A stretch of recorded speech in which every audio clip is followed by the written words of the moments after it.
everyone, it's Adam Farkas back with you here in Denver, Colorado at the AOA annual meeting, and with me I have Dr. Clark Chang. Hey Clark, how's it going? Good, how are you, Adam? Great. So you have a patient with keratoconus. Obviously cross-linking is something that you don't do. It's an ophthalmologists do it, right? They perform the procedure.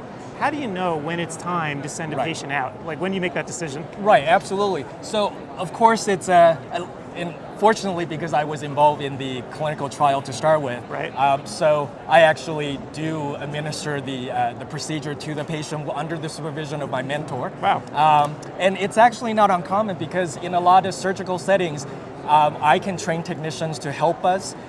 It takes a lot of your surgeon's time. Right. It's a very long procedure, so it really doesn't make sense for your surgeon to sit in the operative room or surgical suite for an hour and a half.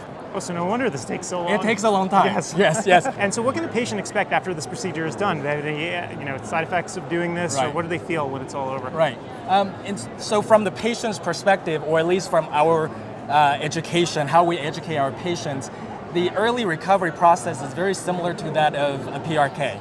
And so their vision gets a little worse from the patient's perspective for the first month, kind of returns to be about baseline roughly around second to third months, and thereafter there may be some improvement that they could witness. Right, and going into the procedure, I'm guessing most of your keratoconus patients are wearing some sort of specialty lens. Right, so what happens afterwards? Do you have to change the prescription, or what do you do?